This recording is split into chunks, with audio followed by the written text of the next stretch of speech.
What's up, children of the sun? This is your metaphysical advisor, Montre Bible.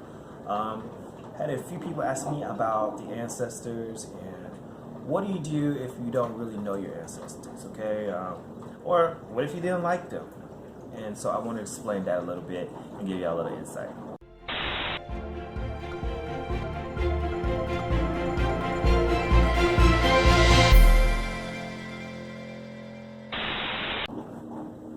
Now, when it comes to the ancestors, you have to realize that when you're contacting the ancestors, you're not really contacting their ego.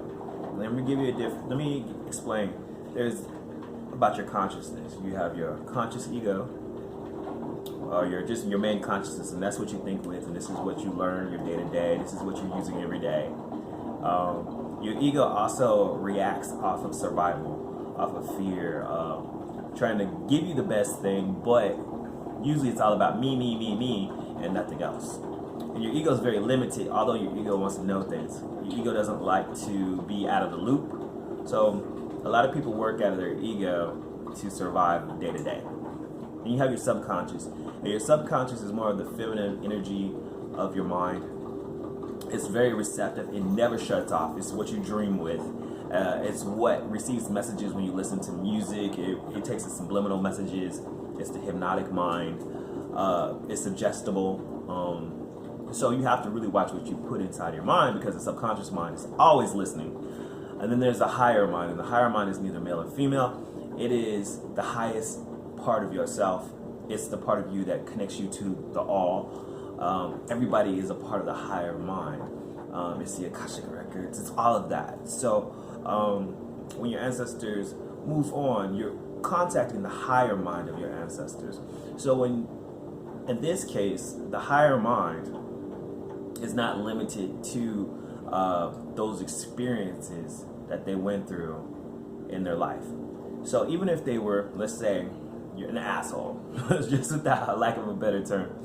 If you have an ancestor like, your dad or your grandfather or something, and they were just a very horrible person in life, well, you got to realize that when you move on and you go into the higher mind, that person is able, one, to see themselves, to know why they did those things, and to have a bigger understanding of why they did those things. So when you're contacting your ancestors, the immediate ones that you know or you don't know about, you're contacting the higher mind that knows everything. And you're connecting to them so you can go even higher. You're trying to connect to source. So you're not really worshiping your ancestors. And I get a lot of people that are talking about, the ancestors did this to me. Well, if you're having those experiences, one, you may be creating those experiences yourself, because you're working out of your ego. And when you work out of your ego, remember, you're working out of fear. And so you don't want to do that, okay? So, like I said, when you contact your ancestors, you don't need to know them, because they already know you. The source of everything knows you. So all you need to do is believe and trust and believe and connect to the higher mind of yourself. And that's all you're trying to do anyways. So you contact, I call to my father, my father's father, my father's father's father, or my mother, my mother's mother. I call into my bloodline, and everybody who has good intentions for me. Speak to me, give me your wisdom. That's what you're looking for. You're looking for the wisdom of the higher mind of everybody in your DNA, that's in your DNA, that's already a part of you. Okay? All of your ancestors are a part of your DNA, a part of your general makeup. And it's more than just your father, your grandfather, and your great-grandfather. There are so many ancestors that you have, okay, that connects you to everybody. If you've ever taken one of those DNA tests, you can see how many cousins you got. So that's kind of crazy. So anyways, that was just my 2 cents about it.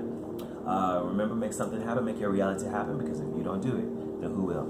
All right, have a great day. Bye.